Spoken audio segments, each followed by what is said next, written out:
ধরুন আপনি ডিনারের জন্য রাতে একটু বেশি আটা মেখে ফেলেছেন, সকালে সেটা কিছুটা পরিমাণ বেঁচে গেছে, আর সেই আটা দিয়ে ঝটপট এই নাস্তাটি তৈরি করে দেখে নিতে পারেন। খেতে দারুণ টেস্ট হয়। নমস্কার, আমি নীলিমা, আপনারা দেখছেন এনপি টেস্টি ফুড। তো চলুন বাসি আটা দিয়ে তৈরি এই নাস্তার রেসিপিটি দেখে নেওয়া যাক।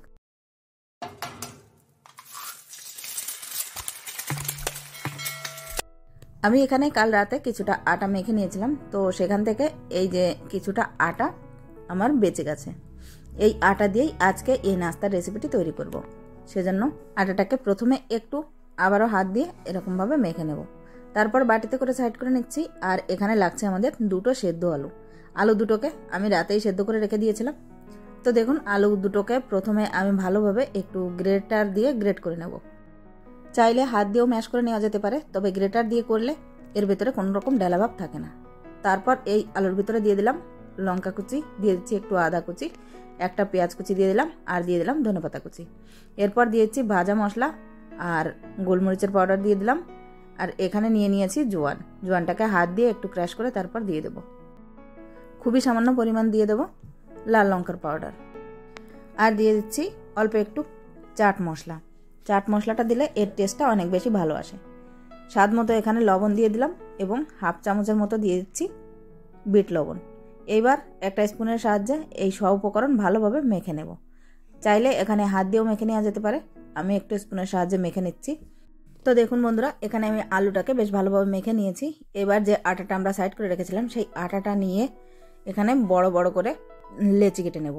তো এখানে আমার যেটুকু আটা ছিল তাতে 3টে লেচি হয়েছে, তো আমি 2টো লেচি আমার কাজে লাগবে, মানে এখন আমি ইউজ করব।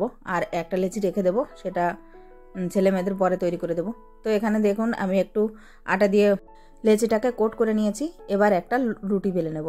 রুটিটা একটু বড় করেই বেলে নিতে হবে, আর এই একইভাবে আমি 2টো রুটি বেলে নেব।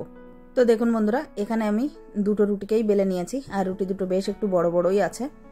এবার একটা রুটিকে আমি একটু সাইড করে নিচ্ছি, আর অন্য রুটির উপর আলুর যে স্টাফিংটা আমরা তৈরি করে রেখেছিলাম সেটা দিয়ে দেবো। আর একটা কাঁটা চামচের সাহায্যে এভাবে পুরো স্টাফিংটাকে রুটির ভেতরে ছড়িয়ে দেব। রুটির ভেতরে স্টাফিংটা ভালোভাবে দিয়ে দেওয়ার পর উপর থেকে অন্য একটা রুটি দিয়ে দেবো। আর এই যে সাইডগুলো আঙুল দিয়ে একটু টিপে টিপে এর মুখটা বন্ধ করে দিতে হবে, যেন তেলে ভাজতে সময় খুলে না যায়। এরপর এক সাইড থেকে এভাবে রোল করে পুরো রুটিটাকে রোল করে নিতে হবে। বন্ধুরা, আজকে এই বাসি রুটি দিয়ে তৈরি নাস্তার রেসিপিটি আপনাদের ভালো লেগে থাকলে অবশ্যই একটা লাইক করার অনুরোধ রইল। আপনাদের করা একটা লাইক আমাকে নেক্সট ভিডিও তৈরি করার জন্য অনেক বেশি মোটিভেট করে। তো দেখুন, রোলটাকে আমি একটু ভালোভাবে গড়িয়ে নিয়েছিলাম যাতে রুটিটা ভালোভাবে টাইট হয়ে যায়। এরপর চাকু দিয়ে ছোট ছোট এরকম পিস করে কেটে নেব।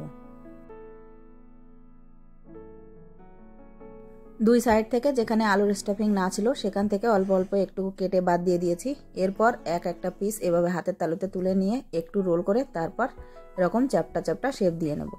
সম্পূর্ণ নাস্তাগুলো এই একইভাবে তৈরি করে নেব। এই একইভাবে আমি বাকি নাস্তাগুলোও তৈরি করে নেব। যদি হাতে লেগে যায় মনে হয় তাহলে একটু তেল দিয়ে নিতে হবে।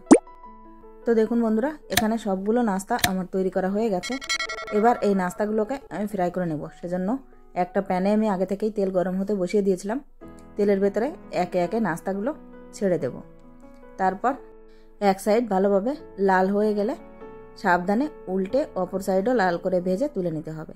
আর এই পর্যায়ে গ্যাসের ফ্লেমটা অবশ্যই লোতে রেখে তারপর এই ফ্রাইয়ের কাজটা সেরে নিতে হবে। তা না হলে উপর থেকে কালার চলে এলেও ভেতরে কিন্তু কাঁচা থেকে যেতে পারে। 2 সাইড থেকেই নাস্তাগুলো ভালোভাবে ফ্রাই করা হয়ে গেলে তুলে নেব। বন্ধুরা, আজকে এই আটা দিয়ে তৈরি নাস্তার রেসিপিটি আপনাদের ভালো লেগে থাকলে অবশ্যই একটা লাইক করে দেবেন। আর ভিডিওটি যদি ইউটিউব থেকে দেখে থাকেন তাহলে চ্যানেলটি সাবস্ক্রাইব করে নেবেন, এবং যদি ফেসবুক থেকে দেখে থাকেন তাহলে পেজটি ফলো করে নেবেন। এই নাস্তাটি আমি একটা প্লেটে তুলে নিয়েছিলাম। এরপর উপর থেকে একটু বিট লবণ দিয়ে দিয়েছি। আর একটা নাস্তা আমি আপনাদের ভেঙেও দেখাচ্ছি, উপর থেকে ক্রিস্পি এবং ভেতর থেকে আলুর পুর ভরা। টমেটো সসের সাথে এই নাস্তার রেসিপিটি খেতে দারুণ লাগে। আপনারা সকালে জলখাবারের সাথে অথবা সন্ধ্যায় চায়ের সাথে অথবা টিফিনে বাচ্চাদের এই নাস্তাটি ঝটপট তৈরি করে দিতে পারেন। তো বন্ধুরা, আজকের মতো এই পর্যন্তই। আবারও ফিরে আসবো একটা নতুন রেসিপি নিয়ে। ততক্ষণ পর্যন্ত সবাই খুব ভালো থাকবেন, সুস্থ থাকবেন। ভিডিওটি শেষ পর্যন্ত দেখার জন্য ধন্যবাদ। নমস্কার।